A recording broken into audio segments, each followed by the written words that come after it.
Saat Wuji sampai di sana, Zhang Sanfeng sudah terluka dan dalam tahap pemulihan diri. Sedangkan biksu yang menyerang Zhang Sanfeng sudah dibunuh oleh Zhang Sanfeng. Setelah itu, Wudang didatangi kelompok orang tak dikenal. Mereka menyebut diri mereka dari sekte Ming. Dan yang tak disangka oleh Wuji, Zhao Min saat itu hadir dan menyebut dirinya sebagai Zhang Wuji. Akan tetapi Wuji masih belum bertindak. Dia masih menyamar sebagai salah satu murid Wudang dan melihat perkembangan situasi. Zhang Sanfeng sendiri tak lantas percaya bahwa di depannya adalah cucunya, yaitu Zhang Wuji. Tapi Zhang Sanfeng tak mau gegabah. Di sana, Zhao Min meminta agar sekte Wudang bergabung dengan Kekaisaran Yuan. Jika tidak, Zhao Min tidak akan membebaskan pendekar Wudang yang ditahan. Ternyata, Zhao Min berambisi menyatukan semua sekte di daratan Han agar ikut tunduk pada Kekaisaran Yuan. Di tengah-tengah pembicaraan itu, Wei Xiao datang dan memecah ketegangan di antara mereka semua, disusul hadirnya para anggota sekte Ming lainnya. Setelah kedatangan sekte Ming, Zhao Min akhirnya tak bisa berpura-pura lagi menjadi Zhang Wuji. Zhao Min kemudian meminta Wudang untuk mengalahkan ketiga pelayannya jika ingin dia dan pasukannya mundur. Zhao Min menyebut ketiga pelayannya, yaitu Andan, An-Er, serta Ada, atau yang bisa diartikan ketiga, kedua, dan kesatu. Karena mereka bertiga telah meninggalkan identitas lamanya dan setia dengan dinasti Yuan. Untuk yang pertama maju yaitu Andan, dan berbicara tentang dia adalah mantan pendekar Shaolin dari barat yang telah menggunakan jurus jari baja emas dan telapak besi kepada Yudayan dan membuat Yudayan lumpuh seperti ini. Yudayan sangat emosi saat mengetahui dialah orangnya.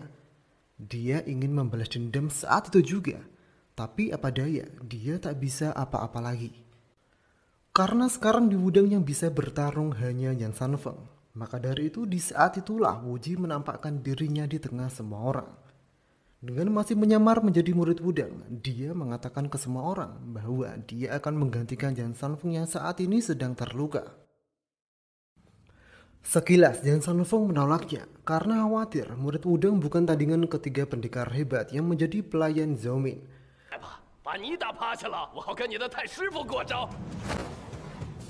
Akan tetapi saat itu Wuji segera mematahkan kekhawatiran itu. Walau hanya menggunakan jurus Tai Chi milik Zhang Sanfeng, Wuji kemudian menghajar habis dan membuat mereka tak bisa bangkit lagi. Di saat itulah semua orang tahu bahwa yang di depan bukan murid Wudang yang sebenarnya, melainkan sang ketua sekte Ming yang kehebatannya sudah terkenal, yaitu Zhang Wuji. Saat mendengar itu, Zhang Sanfeng dan Yudayan sangat terkejut dan sangat bahagia. Akhirnya mereka bertemu kembali dengan Wuji. Apalagi sekarang Wuji tak menderita sakit lagi. Setelah Andan kalah, selanjutnya Zhao Min menyuruh An-Er untuk maju. Tapi lagi-lagi An-Er langsung kalah oleh Wuji. Bahkan Wuji kemudian mematahkan semua sendi An-Er. Karena diketahui dialah yang telah mencelakai Yin Tenling. Ternyata Wuji melakukan hal brutal itu hanya untuk memastikan apakah Zhao Min mempunyai salep tulang giok hitam atau tidak. Dari yang pernah dibaca Wuji dari buku Hu Qingyu, itu adalah sebuah obat yang sangat langka yang dapat menyatukan dan memperbaiki tulang yang sudah rusak. Dan ternyata perkiraan Wuji memang benar. Zhao Min ternyata punya obat langka itu. Tapi Zhao Min belum ingin memberikannya kepada Wuji. Setelah itu sampailah pada pertarungan ketiga. Wuji akan melawan Anda. Sekilas Yang Xiao mengetahui identitas asli orang itu. Nama sebenarnya adalah Fang Dongbai yang terkenal dengan sebutan Dewa Pedang Delapan Lengan. Sekaligus mantan sesepuh dari sekte pengemis yang telah lama menghilang. Karena mengetahui bahwa lawan terakhir Wuji adalah pendekar pedang terkenal, Zhang Sanfeng kemudian mengajarkan jurus lanjutan dari Tai Chi, yaitu jurus pedang Tai Chi. Akan tetapi setelah Zhang Sanfeng menunjukkan jurus itu, Wuji tak mengerti sama sekali.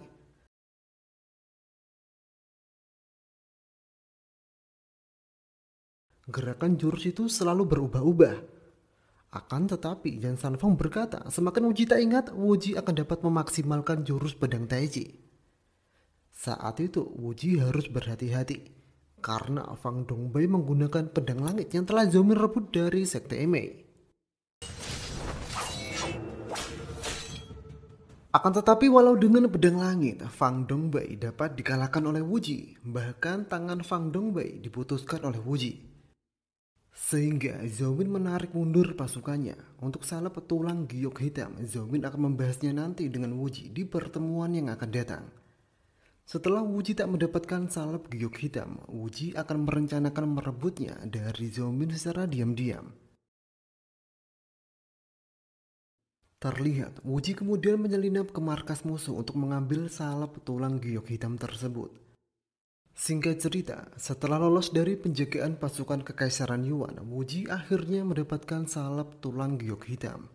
Segera, Wuji kembali ke Wudang dan memberikannya kepada Yu Dayan dan Yin Dingling. Akan tetapi setelah Wuji memberikannya kepada Yu Dayan dan Yin Dingling, mereka berdua malah menjadi semakin parah dan menunjukkan gejala keracunan. Saat itulah Wuji menyadari bahwa ia termakan jebakan Zhou Min. Setelah Wuji memeriksanya lebih teliti, itu bukan salep giok hitam yang sebenarnya, melainkan sebuah racun yang bernama salep serangga 7 bunga. Merasa sangat bersalah atas tindakannya, Wuji segera pergi menemui Zhou Min untuk meminta penawarnya, sekaligus meminta salep giok hitam yang asli. Sesampainya bertemu dengan Zhou Min ingin Wuji berjanji akan memenuhi 3 hal. Jika ingin dia memberikan penawar racun serangga 7 bunga dan obat salep giok hitam. Dengan segala pertimbangan dan selagi permintaan itu tidak merusak moral dan menyalahi kebenaran, Wuji bersedia mengabulkan ketiga permintaan Zhou Min. Sehingga kemudian Wuji diberikan penawarnya dan salep giok hitam, yang ternyata selama ini dari awal terdapat di kota emas yang pernah Zhou Min kasih kepada Wuji. Itulah kehebatan Zhou Min. Segala prediksi dan kecerdasannya sungguh mengerikan. Wuji seketika teringat dengan perkataan ibunya bahwa semakin cantik seorang wanita, semakin mudah akan menipu. Kemudian Wuji segera memberikan penawarnya dan salep giok hitam itu kepada Yu Dayan dan Yin Dingling. Untuk kali ini penawarnya dan obat itu benar-benar asli, sehingga Yu Dayan dan Yin Dingling mulai membaik hari demi hari. Berbicara dengan perkembangan Yin Dingling, ada sesuatu yang mengejutkan terjadi. Selama ini Yin Dingling saat sakit dirawat oleh Bu Hui. Awalnya Bu Hui merawat Yin Dingling karena kasihan dan sebagai penembusan rasa bersalah kedua orang tuanya. Akan tetapi semakin hari perasaan Bu Hui berubah. Yang awalnya dulu kasihan, kini malah menjadi cinta seorang wanita kepada laki-laki. Itu pun terjadi juga pada Yin Dingling. Dulu Yin Dingling menganggap Bu Hui hanya gadis bocah yang kasihan kepadanya. Tapi lambat laun, Yin Dingling merasakan ketulusan cinta Bu Hui. Sehingga mereka berdua sepakat melakukan pernikahan. Awalnya rencana pernikahan Yin Dingling dengan Bu Hui tak direstui oleh Yang Xiao, karena Yin Dingling lebih pantas terlihat menjadi ayah. Karena Bu Hui dan Yin Dingling terus meyakinkan Yang Xiao, akhirnya Yang Xiao merestui mereka, sehingga kemudian Yin Dingling dan Bu Hui melakukan pernikahan. Setelah itu Wuji dan anggota sekte Ming lainnya pergi dari Wudang dan membuat rencana revolusi terhadap pemerintahan Kekaisaran Yuan. Langkah pertama Wuji dan anggota sekte Ming lainnya adalah mencari di mana keenam sekte ditahan. Maka dari itu Wuji mengumpulkan semua anggota sekte Ming di lembah kupu-kupu untuk segera mengumpulkan kekuatan dan informasi. Sesampainya Wuji di sana, Wuji kembali bertemu dengan Chang Yuchun. Chang Yuchun sangat bangga Wuji kini menjadi ketua Ming selanjutnya.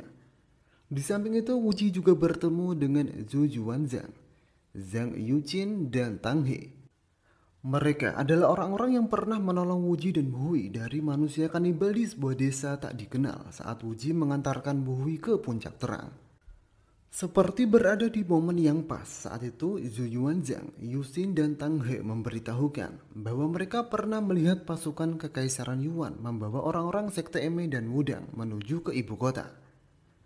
Dari informasi yang didapatkan, pasukan Kekaisaran Yuan menahan keenam sekte di Kuil Wan'an, tepatnya di Pagoda Merah 9 tingkat, dan memaksa keenam sekte agar segera mau tunduk terhadap Kekaisaran Yuan.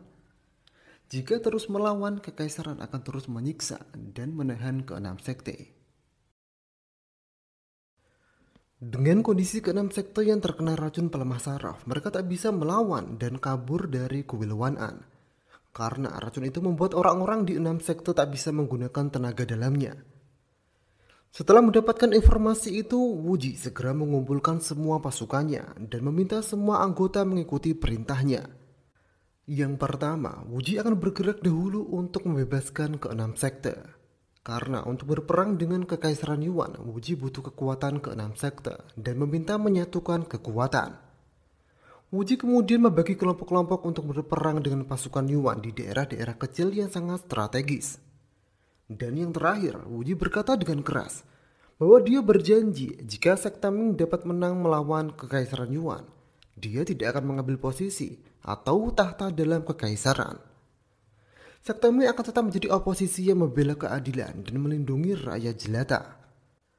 Serentak, semua anggota sekte Ming bersedia dan mengikuti langkah perang bersama ketua hebatnya. Setelah pertemuan penting itu, sekte Ming kemudian segera menjalankan misi masing-masing. Wuji kemudian bersama Yang Xiao dan Wei Xiao pergi ke ibu kota untuk mengintai kondisi kuil Wan An.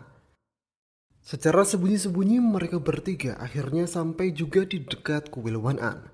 Di sana terlihat Zhou Min dan orang-orangnya menyiksa keenam sekte agar menyerah dan mau bergabung dengan kekaisaran Yuan. Di samping itu, Zhou Min ingin melihat dan mempelajari berbagai ilmu kungfu dari mereka. Di sana, Zhou Min bersama dengan dua tetua telapak Xuan Ming, yaitu Lu Zhangke dan He Biweng. Di samping itu ada guru pribadi Zhou Min bernama Guru Besar Hu. Sampai akhirnya Wuji tak bisa berdiam diri saat Zhou Min mengeluarkan orang-orang dari keenam sekte lainnya, yaitu Zero. Di sana Zhou Min kembali meminta Zero untuk bertarung dengan salah satu pelayannya agar dia dapat mempelajari ilmu kungfu dari Emei. Akan tetapi saat itu Zero tak mau. Lebih baik dia mati daripada memperlihatkan kungfu Emei kepada kekaisaran Yuan. Di saat itulah Wuji kemudian datang membantu Zero.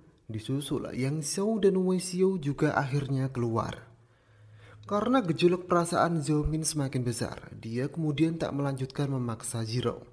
Karena ia tak mau Wuji membenci dirinya.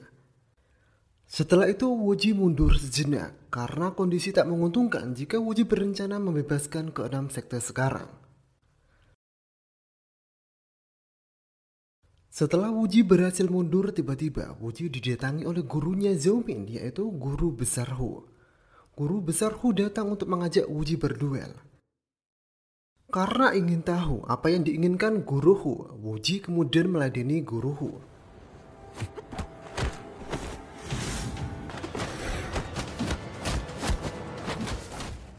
Walau pertarungan terlihat lumayan sengit, tapi akhirnya Wuji dapat dengan mudah mengalahkan Guru Hu. Setelah itu tiba-tiba Guru Hu kemudian berlutut dan memberi hormat kepada Wuji selaku ketua sekte Ming saat ini. Dan kemudian Guru Hu mengatakan bahwa dia sebenarnya adalah Fan Yao, penasihat kanan sekte Ming. Yang seketika membuat Wuji, Yang Xiao dan Wei Xiao terkejut. Berbicara tentang Fan Yao, dulu Fan Yao dan Yang Xiao terkenal kehebatannya di dunia persilatan. Orang-orang menyebut mereka dua dewa yang berkeliaran dari sekte Ming. Dan Fan Yao dikenal sebagai orang tertampan di daratan tengah pada saat itu. Kemudian Fan Yao menceritakan waktu itu dia pergi karena dia ingin menyelidiki hilangnya ketua Ding Tian. Dia kemudian menuju ke sekte pengemis untuk mencari informasi, tapi Fan Yao saat itu tak menemukan apa-apa. Sampai dia melihat Cheng Kun di sekitar sana. Lantas Fan Yao mencurigai Cheng Kunlah dalang di balik semua ini. Kemudian Fan Yao mengikuti Cheng Kun yang saat itu bertemu dengan tetua Xuan Ming sekaligus kubu kekaisaran Yuan. Cheng Kun meminta kekaisaran Yuan untuk menghabisi sekte Ming sepenuhnya. Kemudian Fan Yao terus mengikuti Cheng Kun sampai ada kesempatan Fan Yao ingin membunuh Cheng Kun.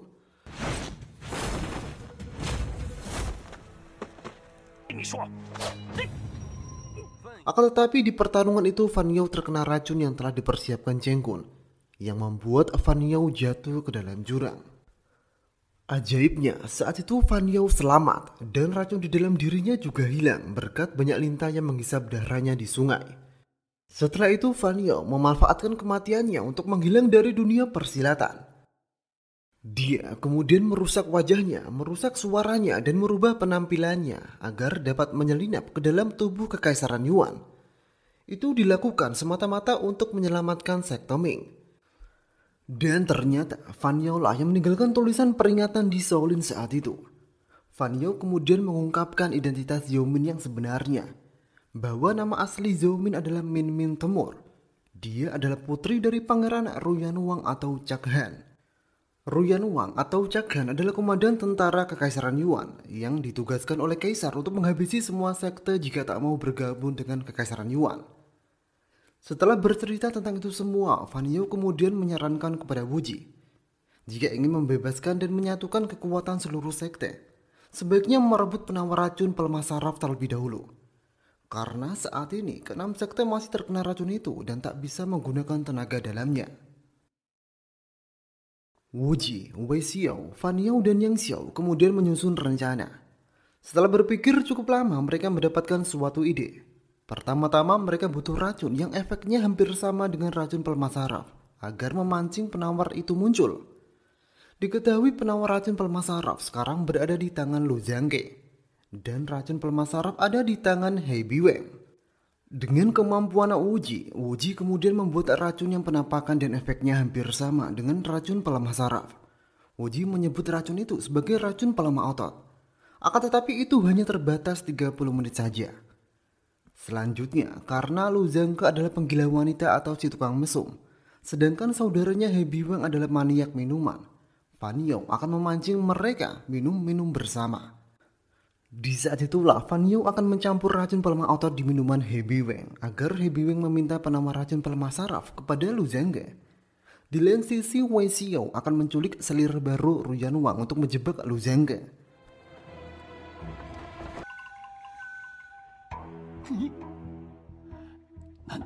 Rencana itu sekilas berhasil. He Biweng terlihat percaya bahwa dia terkena racun pelemah saraf dan langsung menemui Lu Zhangke. Di saat itulah Lu Zhangke kepergok ingin menyetubuhi selir Ruyan Wang, sehingga kedua tetua telapak Suan Ming terjebak. Akan tetapi rencana itu tak semulus yang diperkirakan. Lu Zhangke segera mengetahui bahwa semua ini rencana Fan Yao. Karena saat itu Fan Yao terlihat berpura-pura terkena racun juga. Karena tak bisa mengelak lagi, Fan Yao berdalih melakukan semua ini hanya untuk menyelamatkan kekasihnya, yaitu Miju dan anaknya bernama Zero, yang pastinya itu hanya pura-pura saja. Jika Lu Zhangke tak mau memberikan penawar itu, Fan Yao akan segera berteriak dan memberitahukan bahwa selir baru Ruyan Wang telah diculik oleh Lu Zhangke. Akhirnya saat itu Lu Zhangke percaya dan setuju dengan Fan Yao. Lu Zhangke kemudian memberikan sedikit penawarnya. Kemudian Lu Zhangke menyembunyikan selir baru ke pagoda 9 tingkat atas saran Fan Yao. Setelah itu Lu Zhangke yang percaya atas omong kosong Fan Yao memasukkan Miju dan Zero dalam satu ruangan. Di sana Zero kemudian bercerita tentang Wuji yang kemarin menyelamatkannya. Mendengar itu Miju tak lantas senang. Karena Wuji adalah ketua sekte Ming yang dianggap Miju sekte jahat. Miju teringat akan Xiaofu. Zero sekarang adalah murid kesayangan Miju seperti Xiaofu dulu. Walau Zero adalah yang paling junior, tapi Zero sangat pintar dan yang paling pantas menjadi ketua selanjutnya. Miju tak mau Zero berakhir seperti Xiaofu yang lebih memilih orang yang dicintainya daripada sekte Emei, apalagi dari sekte Ming. Maka dari itu Zero disuruh Miju bersumpah tak akan mencintai Wuji dan siap menuruti kata-kata Miju demi kejayaan Emei.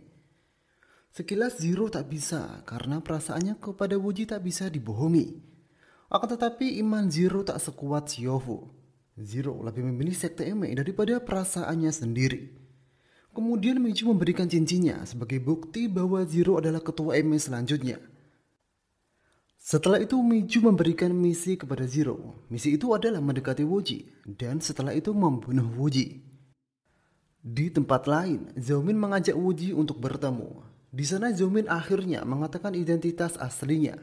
dan menanyakan apakah setelah Zhao Min mempunyai latar belakang seperti itu, Wuji akan membencinya. Saat itu Wuji menjawab yang terpenting adalah hati orang itu sendiri. Selagi berubah menjadi lebih baik, dia tak akan menjauhi siapapun. Yang membuat Zhao Min bahagia. Di sana Zhao Min kemudian mengatakan permintaan pertamanya, yaitu dia ingin melihat golok pembunuh naga. Karena selama ini dia tak pernah melihat bentuknya.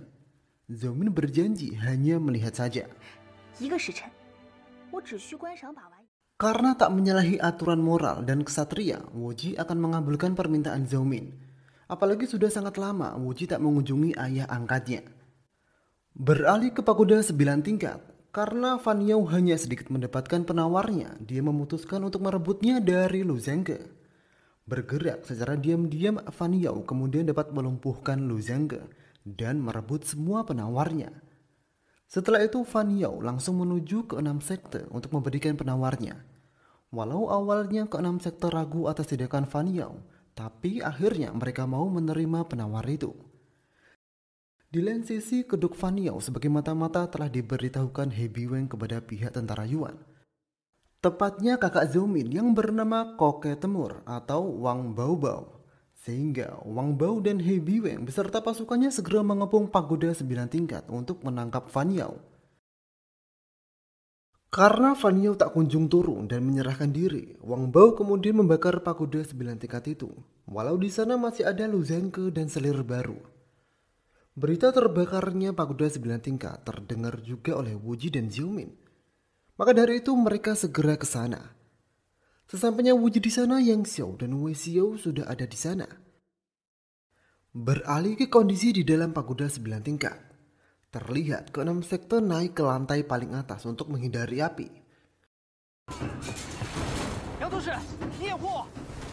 Dalam kondisi yang gawat itu, Wuji kemudian meminta orang-orang ke-6 sekte agar lompat dari atas pagoda.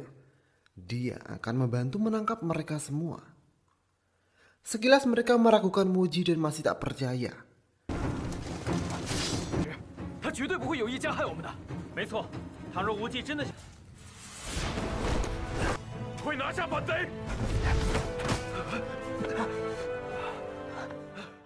Akan tetapi setelah pendekar muda mengawalinya, mereka semua mau lompat dari pagoda 9 tingkat. Satu persatu orang-orang dari ke-6 sekte dapat diselamatkan oleh Wuji. Dan mereka langsung bergabung untuk bertarung dengan pasukan Kekaisaran Yuan.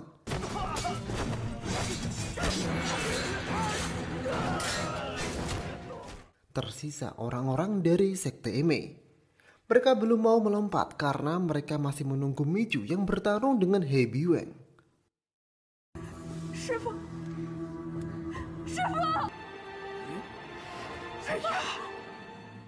Di tengah-tengah pertarungan itu, Wang Bao mendapatkan kabar bahwa istana kekaisaran terjadi kebakaran yang diperkirakan ulah sekte Ming, sehingga pasukan kekaisaran sebagian mundur. Beralih kembali ke pagoda 9 tingkat. Karena api semakin naik ke atas, orang-orang yang tersisa harus segera pergi.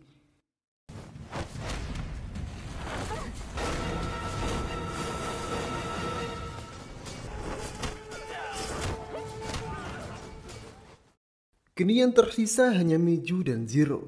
Di samping itu ada Lu Zhengke, He Biweng, Fan Yao, dan selir baru.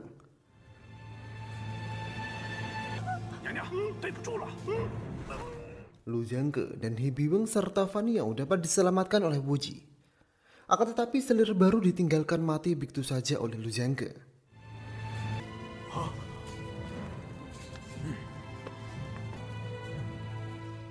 Tersisa kini Miju dan Zero. Saat Zero dan Miju melompat, Wuji langsung ingin menangkap mereka berdua. Akan tetapi karena kesombongan dan kebencian yang mendalam kepada sekte Ming, Miju lebih memilih mati daripada diselamatkan oleh Wuji. Sehingga kemudian Miju meninggal dunia. Akan tetapi dendam dan kebenciannya tak akan padam walau dia sudah mati. Dia ingin kebenciannya diteruskan kepada generasi sekte Emei selanjutnya. Di lain sisi, prajurit Yuan akhirnya dapat dipukul mundur sepenuhnya oleh sekte Ming dan ke-6 sekte. Setelah tragedi di kuil Wan An, Shaolin, Wudang, Kongtong, Kunlun, dan Huanshan mau meminjamkan kekuatan mereka dan bersatu dengan sekte Ming untuk melawan Kekaisaran Yuan. Sementara itu, sekte Ming tak ikut ambil bagian karena mereka terlalu penurut dengan kesombongan dan kebencian Meiju. Itu berlaku juga dengan Zero. Setelah itu, Wuji bertemu dengan Zhou Min untuk kembali melanjutkan pembicaraan tentang pergi ke Pulau Es Api. Sebelum pergi, Wuji meminjam pedang langit dari Zhou Min untuk memutuskan rantai yang selama ini membelenggu Xia Zhou. Dalam perjalanan mencari rute aman ke Pulau Es Api, Wuji, Zhou Min, dan Xiao Zhou tak sengaja melihat sekte Eme sedang berkumpul. Seperti biasa di dalam sekte Eme terjadi perselisihan karena ulah kesombongan Ding Mingjun yang merasa paling senior. Ding Mingjun tak terima jika Zero menjadi ketua selanjutnya. Karena dia merasa dialah yang pantas, karena dialah yang paling senior. Di tengah-tengah perdebatan itu tiba-tiba datang nenek bunga emas bersama Yin Li.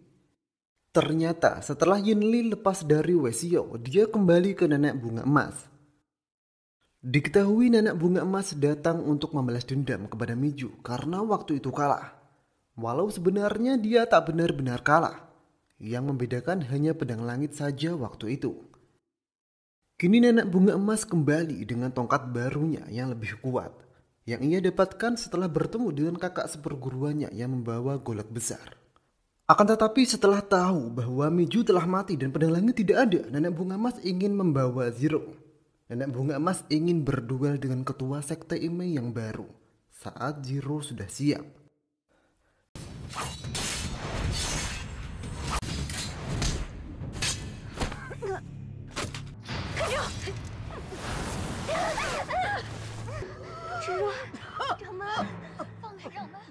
Di lain sisi, setelah mendengar nenek bunga emas telah bertemu dengan Sisun, Zhou Min menyarankan ke Wuji untuk tidak pergi ke Pulau Es Api, melainkan ikut bersama nenek bunga emas ke Pulau Ular. Barangkali Raja Singa Emas ada di sana. Di samping itu, untuk menyelamatkan Zero dari cengkraman nenek bunga emas, Wuji, Zhou Min, dan Xiao Zhou kemudian menyamar dan ikut di kapal yang sama dengan nenek bunga emas. Dan prediksi Zhou Min semuanya benar. Zero ada di kapal itu, dan nenek bunga emas menuju ke Pulau Ular di Laut Timur. Wuji dan Zhou Min kemudian mengikuti nenek bunga emas dan Yin Li, sedangkan Xiao Zhou akan menyelamatkan Zero. Di Pulau Ular, Wuji terkejut bahwa ayah angkatnya ada di sana. Terlihat ada beberapa orang tengah mengepungnya. Dia diketahui dari sekte pengemis yang salah satunya bernama Chen Yulang. Mereka datang pastinya untuk merebut golok pembunuh naga.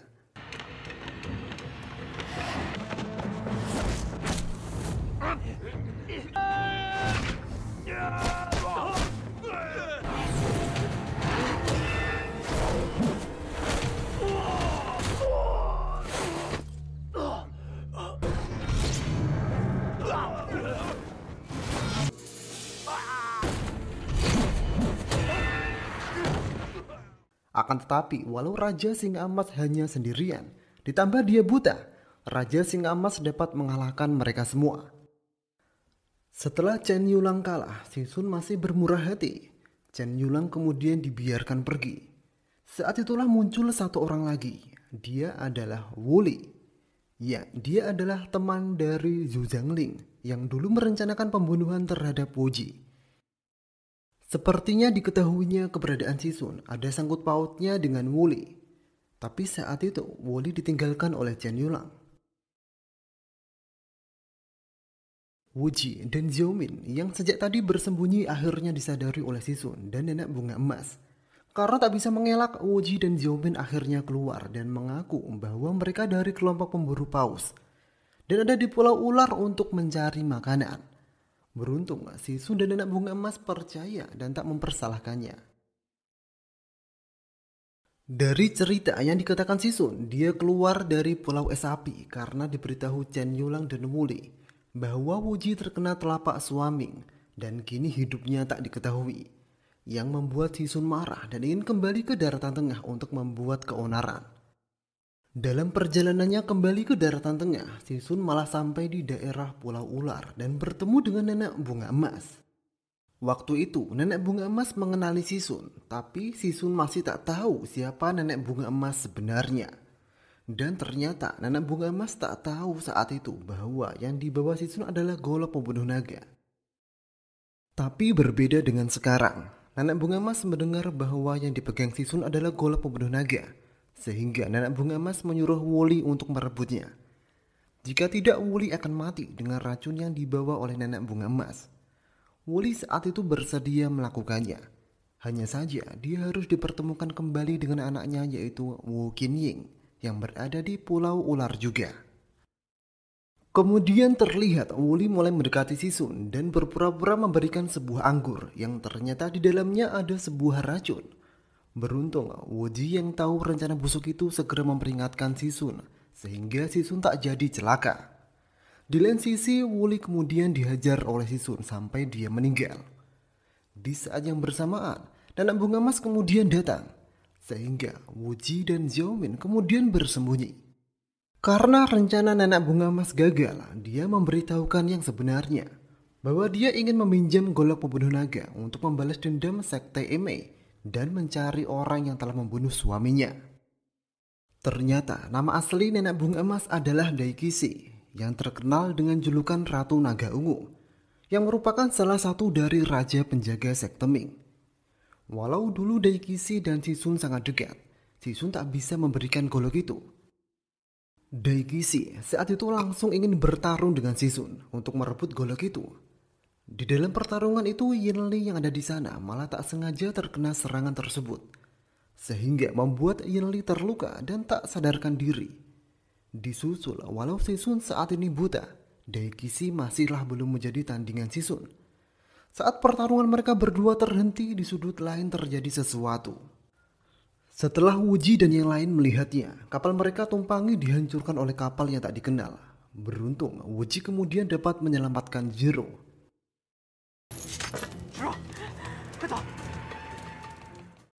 Di lain sisi, Daikisi kemudian membawa pergi Xiao Xiao. Entah mereka berdua kemudian kemana.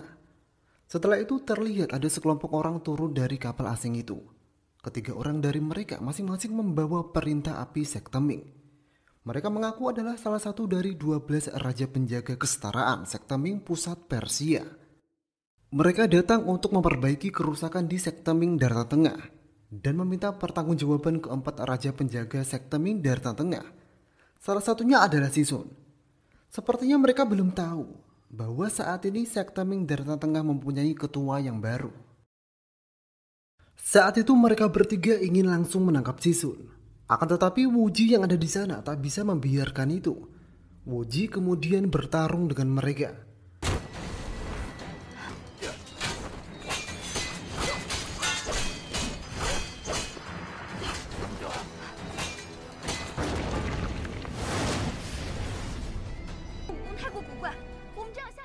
Wuji sekilas kewalahan karena kungfu mereka sangatlah aneh. Sehingga Wuji memutuskan untuk mundur bersama Xiaomin dan yang lainnya. Wuji dan yang lainnya kemudian bersembunyi di sebuah gua untuk sementara waktu.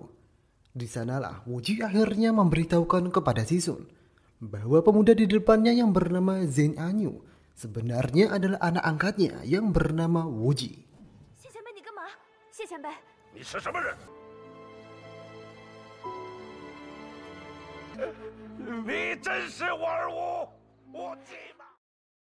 Yang membuat si Sun seketika sangat bahagia, apalagi saat tahu bahwa Wuji kini menjadi ketua sekte Ming yang baru. Di tengah-tengah kebahagiaan itu, di sudut gua nampak seorang gadis yang lusuh sekali. Ternyata dia adalah Wu Qinying. Dia adalah anak dari Wuli. Entah bagaimana mereka berdua dapat terpisah. Walau kesalahan keluarga Wu sangat besar, Wuji akhirnya memaafkan dia.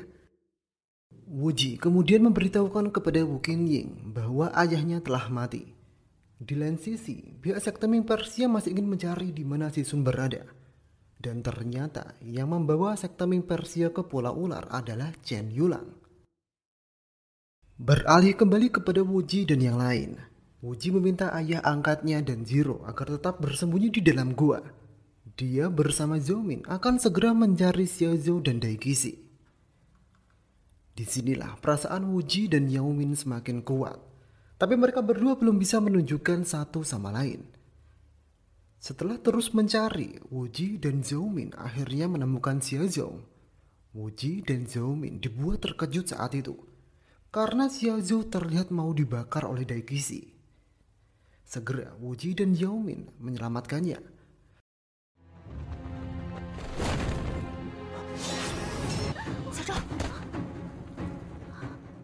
Di saat yang bersamaan pihak sekte Ming Persia datang, sehingga mau tak mau Wuji dan yang lain bertarung dengan mereka.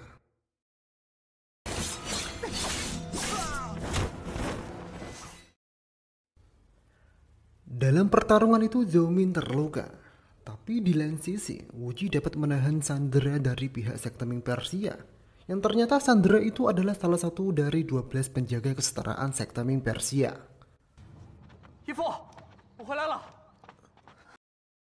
Setelah itu Xiaozhou akhirnya membuka rahasia identitasnya, bahwa dia sebenarnya anak dari Daikisi. Dia diperintahkan oleh ibunya menyelinap ke terowongan sekte Ming untuk menemukan jurus gaib memidah langit dan bumi yang telah lama menghilang. Itulah yang menjawab bagaimana Xiaozhou sangat tahu seluk-beluk terowongan rahasia.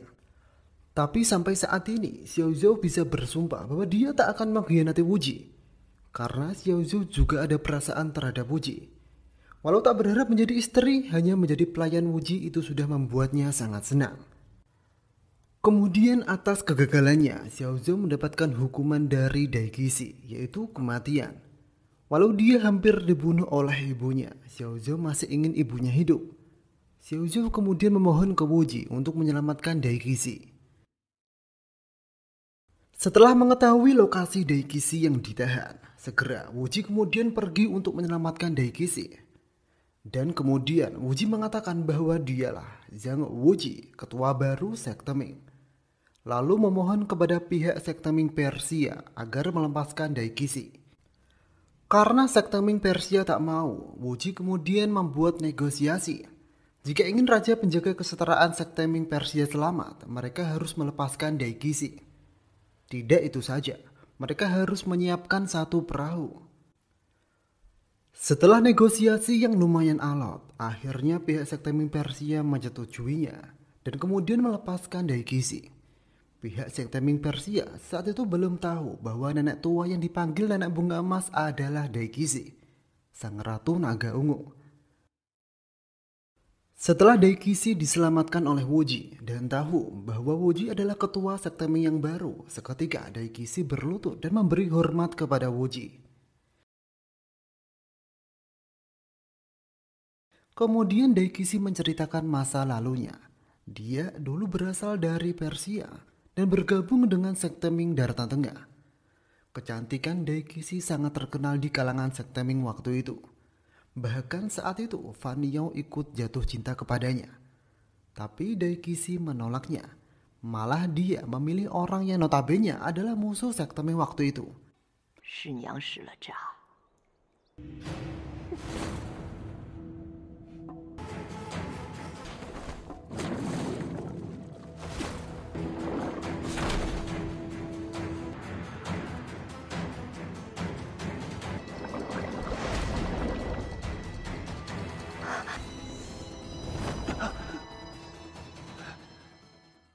Dia dari sekte luar bernama Hekinye yang membuat Daikisi dicap sebagai pengkhianat oleh sebagian anggota sekte Ming. Kemudian Daikisi mengasingkan dirinya bersama Hekinye, lalu merubah nama mereka menjadi nenek bunga emas dan kakek daun. Dalam perjalanan hidupnya, Daikisi mempunyai seorang putri. Dia adalah Xiaozhou. Saat itulah Daikisi ingat misinya bahwa dia harus menemukan jurus memindah langit dan bumi yang telah lama hilang. Sehingga Daikisi memerintahkan Xiaozhou ke dalam sekte Ming untuk mencarinya. Di tengah-tengah cerita itu, pasukan sekte Ming Persia ternyata telah menemukan goa persembunyian Wuji dan yang lain. Sekte Ming Persia meminta segera melepaskan kawannya. Kalau tidak mereka akan membakar goa itu bersama Wuji dan yang lain.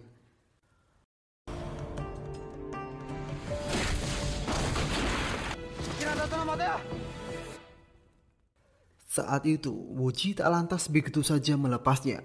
Wuji khawatir sekte Ming Persia akan tetap membakar gua itu setelah Sandra dilepaskan. Karena semua akses jalan keluar telah ditutup oleh mereka. Sekilas terjadi pertarungan antara Wuji dan para raja penjaga sekte Ming Persia.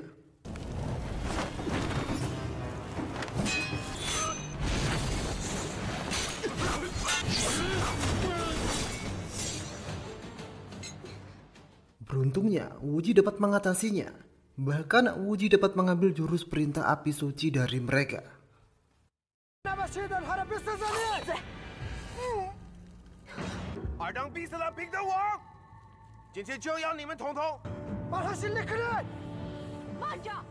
Dalam kondisi yang gawat itu, akhirnya Daikisi maju dan membuka topengnya.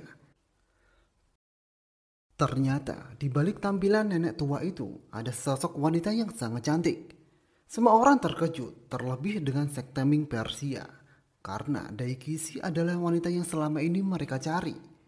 Ternyata dulu Daikisi adalah wanita suci yang sosoknya diagungkan oleh sekte Ming Persia.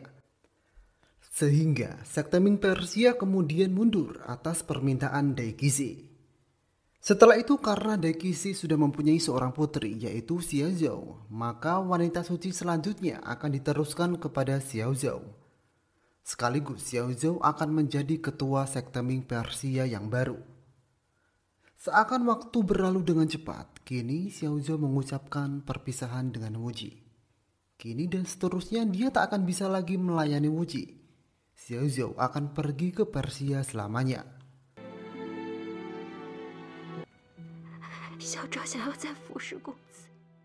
Xiaozhou kemudian berpisah dengan Zhou Min dan mengucapkan permintaan terakhirnya agar menjaga dan mendampingi Wuji. Karena Xiaozhou tahu bahwa perasaan Wuji hanya untuk satu gadis, yaitu Zhou Min.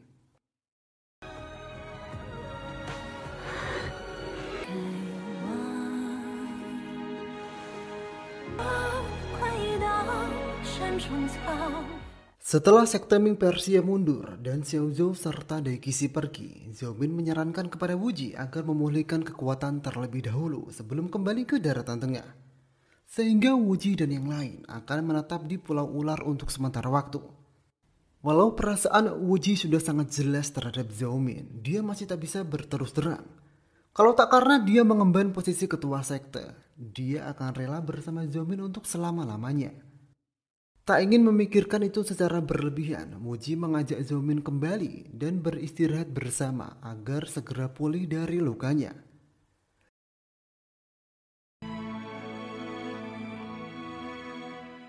Di pagi harinya Wuji sangat terkejut. Saat bangun dia mendapati ayah angkatnya dan Zero tak sadarkan diri, serta Yilni sudah dibunuh. Sedangkan Zhou Min menghilang bersama golok pembunuh naga dan pedang langit. Ditambah perahu yang disiapkan Xiaozhou ikut juga menghilang. Kemudian dari analisa Wuji terdapat racun di dalam makanan dan minuman. Walau Wuji tak ingin percaya bahwa Zhou Min lah pelakunya, tapi alasan demi alasan mengarah kuat kepada Zhou Min. Dengan nada emosi, Wuji berjanji akan menangkap pelakunya, walaupun itu adalah Zhou Min. Dia akan membalas kematian Yinli. Setelah Yinli dikuburkan, Wuji ingin mengobati Zero. Tapi waktu itu Zero menolak disentuh dan diobati oleh Wuji. Karena mereka berdua bukan suami istri.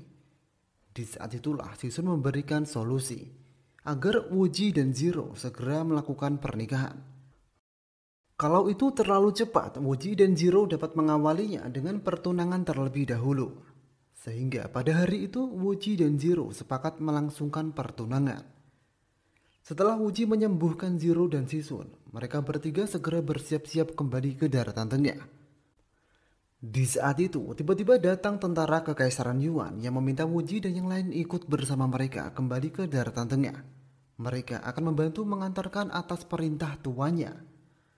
Akan tetapi saat itu Sisun dan Zero salah pengertian dan menganggap mereka semua adalah musuh. Sehingga membuat Sisun dan Zero membantai habis orang-orang itu. Walau saat itu Wuji mencoba menghentikan tapi itu sia-sia.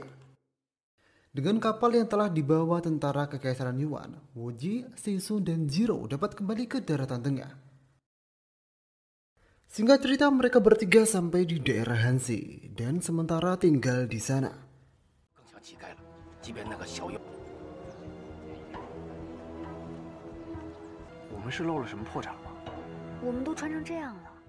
Di tempat itulah Wuji ditemui oleh Zoudan. Zoudan kemudian memberitahukan perkembangan pertempuran di berbagai tempat. Untuk saat ini, sekte Ming berhasil menduduki daerah-daerah penting di daratan tengah. Akan tetapi, ada berita buruk, yaitu Zhu Yuanzhang selaku komandan pasukan telah ditangkap oleh musuh dan dicurigai sekte pengemis berhubungan dengan Kekaisaran Yuan. Saat Wuji dan Zoudan bertemu, di lain sisi Chen Yulang dan kelompoknya berhasil membawa Zero. Di tempat lain, menghilangnya Zero membuat King Su tak tenang. Dia kemudian mencoba pergi mencari Zero, sampai dia tiba juga di daerah Hanzi. Di sana, dia bertemu dengan Chen Yulang. Karena Chen Yulang tahu bahwa King Su ada perasaan terhadap Zero, Chen Yulang kemudian memanfaatkan itu. Lalu Chen Yulang mengajak King Su untuk bergabung dengan sekte pengemis. Jika King Su mau, Chen Yulang akan segera mempertemukan King Su dengan Zero. Dan benar saja, kemudian King Su memang dipertemukan dengan Zero.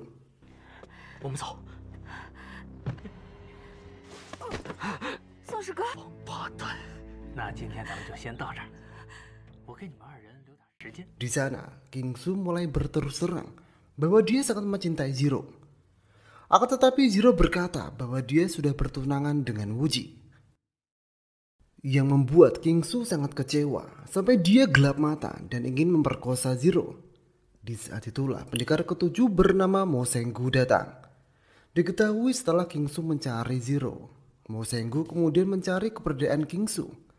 Sungguh terkejutnya Mo Senggu bahwa King Su benar-benar berani berbuat kotor yang sangat merusak moral.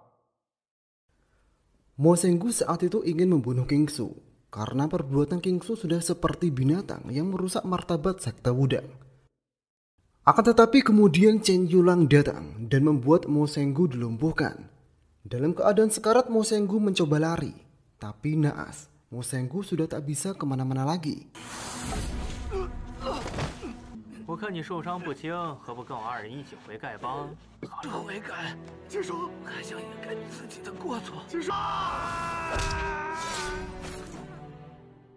Sehingga Mo Senggu dibunuh oleh Chen Yulang dan King Su. Itu dilakukan agar kebusukan King Su tak sampai ke pihak Wudang.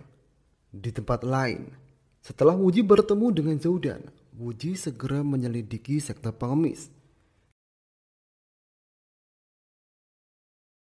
Di sana, Wuji tak menyangka kini King Su menjadi pengkhianat dan bergabung dengan sekte pengemis. Rencana sekte pengemis adalah menyuruh King Su untuk meracuni Zhang Sanfeng. Dengan itu, sekte pengemis akan dapat mengalahkan sekte Wudang. Dan selanjutnya membuat Zhang Wuji serta sekte Ming tunduk pada sekte pengemis dan Kekaisaran Yuan. Kemudian Wuji menyaksikan ternyata Zhu Yuanzhang telah ditangkap oleh sekte pengemis. Di sana Zhu Yuanzhang diminta membocorkan semua rahasia dan kekuatan sekte Ming. Akan tetapi Zhu Yuanzhang menolak dan tetap teguh setia terhadap sekte Ming. Di saat itulah tiba-tiba datang Zhou Min. Bukan karena Zhou Min sekutu sekte pengemis, tapi Zhou Min datang karena ingin menyelamatkan Zhu Yuanzhang dan ingin membela Zhang Wuji. Zhou Min yang hanya sendirian seketika kewalahan menghadapi banyak anggota sekte pengemis. Sehingga Zhang Wuji yang sembunyi dari tadi kemudian keluar untuk menyelamatkan Zhou Min. Akan tetapi di sisi lain, Zhu Yuanzhang tetap berada di tangan sekte pengemis. Setelah Wuji berhasil membawa Zhou Min, Wuji langsung ingin membunuh Zhou Min karena dia sangat emosi atas kematian Yin Li. Wuji akan membalas dendam. Akan tetapi walau Wuji ingin membalas dendam kematian Yin Li, dia tak akan bisa membunuh Zhou Min. Perasaan cinta Wuji terhadap Zhou Min menyurutkan tekad dan emosinya. Zhou Min tak lantas diam saja. Zhou Min segera mengelak bahwa bukan dia yang telah melakukan itu semua. Zhou Min bersumpah dia telah dijebak. Nyatanya dia juga telah diracun.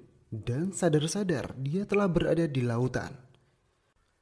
Beruntung waktu itu ada nelayan yang menyelamatkan Zhao Min sehingga Zhao Min dapat selamat. Dan ternyata Zhao Min lah orang yang telah menyuruh pasukannya untuk menjemput Wu Ji dan yang lainnya. Setelah mendengar itu, Wu Ji meminta maaf kepada Zhao Min karena telah terburu-buru menuduh Zhao Min. Di lain sisi, Wu Ji juga merasa senang jika bukan Zhao Min lah pelakunya. Di tempat lain, setelah Mu Senggu tak kunjung kembali, keempat pendekar wudang lainnya segera mencari Mu Senggu. Sampai mereka mencari di sebuah penginapan yang Mu Senggu kunjungi untuk terakhir kalinya. Keempat pendekar wudang terkejut. Di sana mereka menemukan kata-kata yang ditulis dengan darah Mu Senggu yang mengatakan bahwa di wudang ada seorang pengkhianat. Setelah melihat tulisan itu, keempat pendekar wudang segera mencari Mu Senggu karena dipastikan ada sesuatu yang terjadi terhadap Mu Senggu. Di lain sisi, pencarian Mu Senggu oleh keempat pendekar wudang menggiring mereka mendekati Wu Ji yang saat itu sedang bersama Zhao Min. Zhao Min yang merasa bahaya jika keempat pendekar wudang melihat Wu Ji dengannya, segera mengajak Wu Ji untuk bersembunyi. Di saat itulah Wu Ji dan Zhao Min malah menemukan sesuatu yang sangat mengejutkan. Mereka berdua menemukan jasad Mu Senggu yang telah mati di ujung gua. Disusul keberadaan Wu Ji dan Zhao Min segera diketahui oleh keempat pendekar wudang.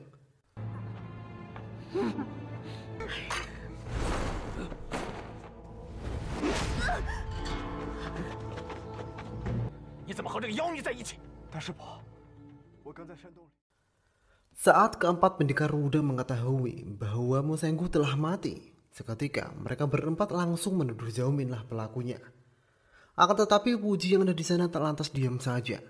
Wu Ji segera membela Zhao Min dan menjelaskan yang sebenarnya terjadi. Emosi keempat pendekar wudang menjadikan mereka tak bisa berpikir jernih.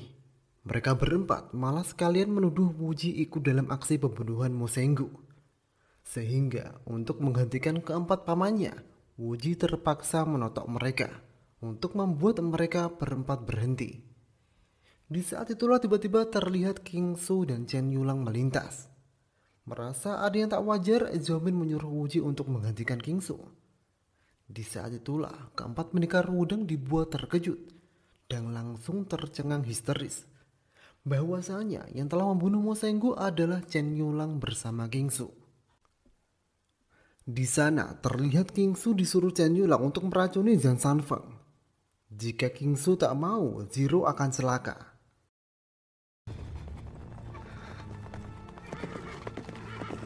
Setelah mendengar sendiri fakta itu, keempat pendekar wudang langsung ingin meminta maaf kepada Wu Ji dan Zhao Min karena telah berbuat kasar. Bahkan saat itu Song Qingyou selaku ayah dari King Su sudah tak punya muka lagi. Dia ingin segera mengakhiri hidupnya karena telah melahirkan monster yang penuh kebusukan. Segera Wu Ji dan yang lain menggantikannya. Untuk saat ini yang paling penting adalah menggantikan King Su untuk meracuni Zhang Sanfeng. Setelah itu keempat pendekar wudang segera kembali ke wudang untuk menggantikan rencana Chen Yulang dan King Su.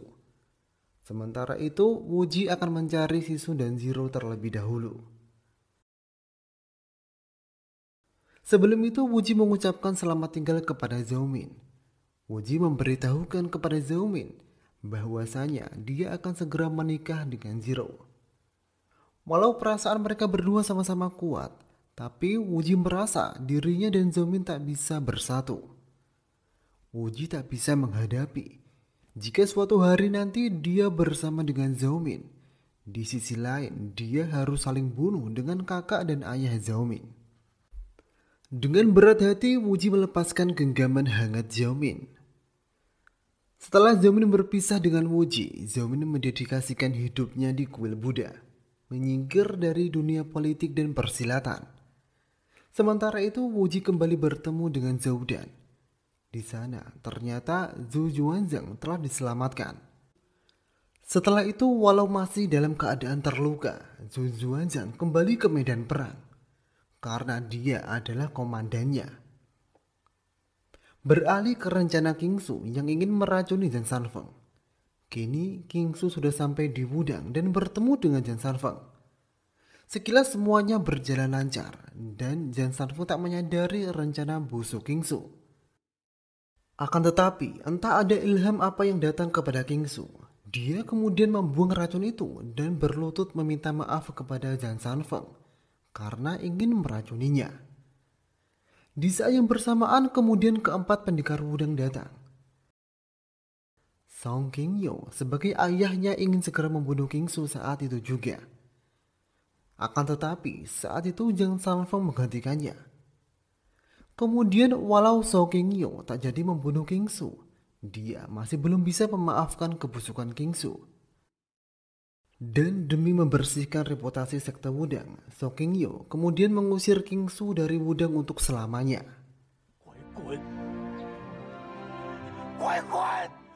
Di lain sisi, Wuji yang dari kemarin mencari Zero dan Sisun memutuskan menerobos sekte pengemis untuk menyelamatkan Zero. Dengan Zhou Dan bersamanya, Wuji siap melawan semua orang di sekte pengemis. Di tengah-tengah pertarungan itu datanglah seorang wanita yang tak dikenal. Dia datang mencari Cheng Kun, karena Cheng Kun ternyata telah membunuh ketua sekte pengemis dan istrinya, dan kini hanya meninggalkan seorang anak perempuan. Sekilas semua yang ada di sana tak mengerti, karena jelas-jelas ketua sekte pengemis masih ada. Tapi saat wanita misterius itu mengeluarkan sebuah tongkat, semua orang ingin tahu kebenarannya. Karena tongkat itu bukan tongkat biasa. Itu adalah pusaka yang hanya dimiliki oleh ketua sekte pengemis. Tongkat itu bernama tongkat pemukul anjing.